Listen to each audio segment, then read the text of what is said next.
ne ñëwal ma wax la fooy jaar alaaji ñëwal ma wax la nooy def ak waaji ci kër dang koy dundal wàññi ci.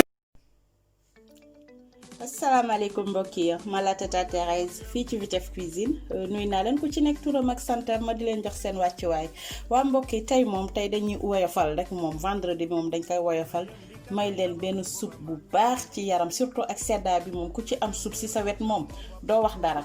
Aujourd'hui on vous présente une soupe au vermicelle avec des tripes, des pieds de bœuf et un peu de la viande de bœuf aussi. Et pour faire notre soupe, j'aurai besoin, ici j'ai des tripes, pieds de bœuf, j'ai aussi un peu de la viande de bœuf, j'aurai besoin du thym, du poireau, j'ai des pommes de terre avec des carottes. Ça c'est pour faire mon assaisonnement, lii laay def sama nokos et dama ci soxla tamit du poivron vert, jaune et rouge, des oignons. J'ai à côté aussi de l'oignon vert. Après, je vais le sortir. J'aurai besoin de l'ail. Ici, j'ai un mélange d'ail. J'ai deux sortes d'ail. Là, j'ai un mélange l'ail que j'ai mixé avec du poivre et un peu de poivron du moins. Là, j'ai de la purée d'ail. J'aurai besoin aussi un peu de jus de citron. J'aurai besoin d'un poireau. Et ça, c'est du thym. J'aurai besoin de quelques épices. Et pour les épices, ici, j'ai du poivre blanc, du sel, du cumin et du piment en poudre. J'aurai besoin aussi d'un peu de vermicelle. Vous avez vu? C'est le cheveu d'ange. Et sans plus tarder, on va commencer. Ouais, mbokk yi gis ngeen fii dama fi ñuluk sama ndox. Là j'ai déjà ma marmite, j'ai mis un peu d'eau. Maintenant je vais mettre ma viande. Damay def sama mbàkk yi ba pare. Mbàkk yi laay njëkk a def du moins.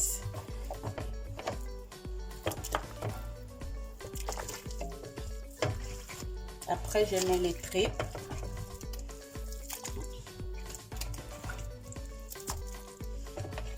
Dugal naa aussi yeel yi. Moom laa jiital. Maintenant je rajoute la viande.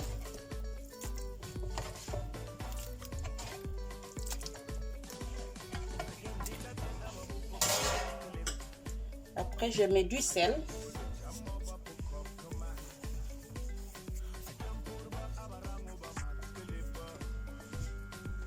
Après je mets le thym. Je mets aussi mes feuilles de laurier.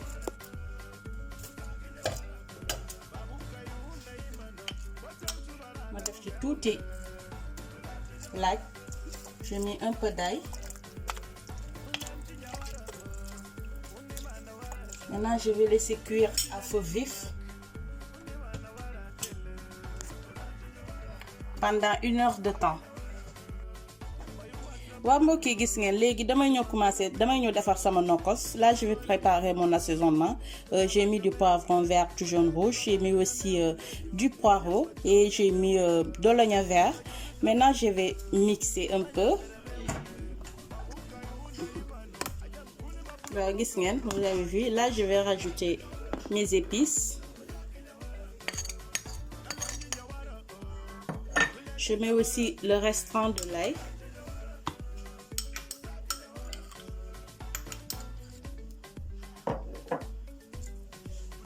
Après, je mixe encore. Avant de mixer, je vais juste rajouter un peu de sauce soja.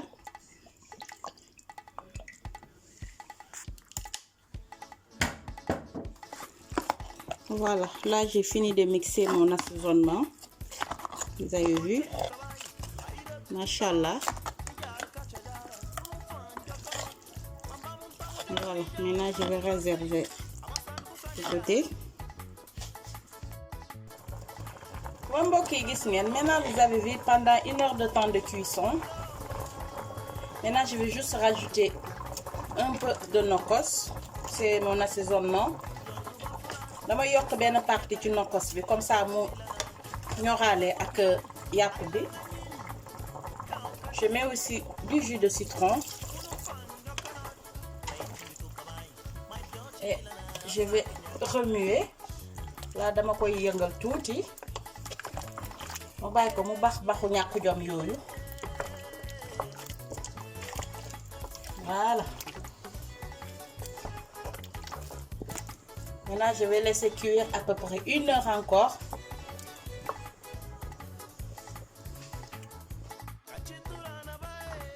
Waa mbokk yi gis ngeen sunu soupe bi machallah, gis ngeen sunu mbàkk yi ñor na, yéeli aussi ñor na. Léegi damay ñëw juste ma yokk ci sama nokkos bi desoon. Maintenant je vais juste rajouter mon assaisonnement.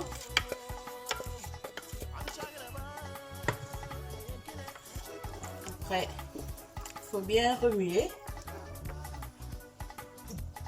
Après, je mets les légumes. Moi, carotte bien, pomme de terre.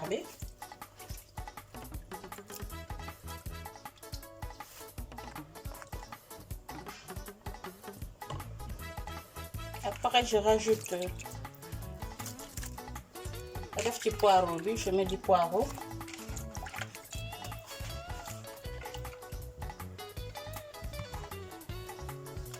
nee naa leen nag sedd bi moom ku ci am sa soupe bu baax doo wax du dara.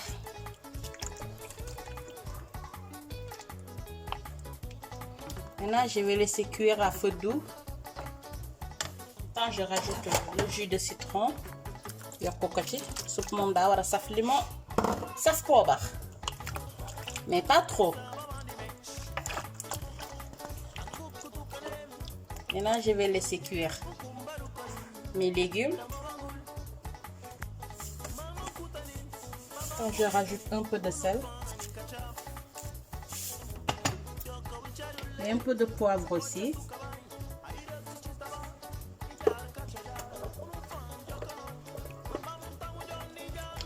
Et je laisse cuire à feu doux pendant une demi-heure.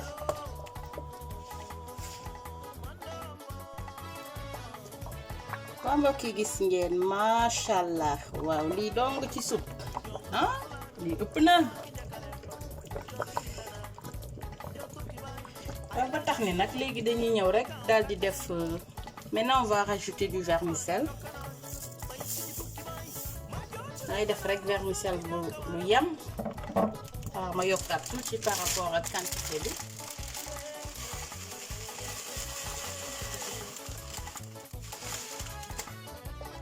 Après on mélange délicatement. Mais que je touille.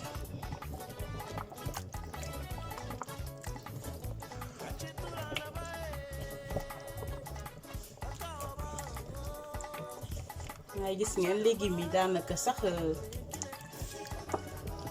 mu ngi ñor. Gis ngeen vermicelle bi aussi dafa gaaw a ñor. ko defee rek ma bàyyi ko à feu doux. bàyyi ko mi tem-temi di wane boppam nag. waa mbokk yi gis ngeen machallah ko leen soupe bi rek ëpp law. waaw gis ngeen am sa soupe bu toog bu bari bagaas. waa mbokk yi gis ngeen machallah gis ngeen sunu soupe baa ngi noonu soupe yeel ñu def ci tuuti vermicelle gis ngeen comme ni ma leen ko waxee rek lii moom ku ko am ci sedd bi moom doo wax dara. waa ba tax ni tey moom sama soupe bi moom dama ci fas yéene yàkkal sama frère Keba Korea fële ca Grand Yoff di ko may aussi sama chérie fële ca États-Unis Dominique Gomis ma di ko may ma petite sœur Arlène. waa gis ngeen soupe bi moom dañ ci def tuuti mburu ci côté bi ñu boole ko ak sunu kaani. gis ngeen ñun fii moom bu ñu lekk soupe dañ koy lekkaale ak kaani surtout nag kaani VIP bi neex bay bëgg a dee. boo gis ngeen nag ma di ko may tamit fële ba Ziguinchor sama chérie Claudine madame Gomis Jean-Pierre ma di leen ko may yéen ñëpp samay chers abonnés ma di leen wax nag bu leen fàtte di partager di abonner surtout ma di leen jox dig daje fii ak beneen yoon ak beneen recette fii ci Vitef Cuisine merci. Pa tudo de tus bebem, pa dança vai banjusi. Ai doença, oh doença. Tempo sensa doença larga de Ai praga, tempo senza praga larga de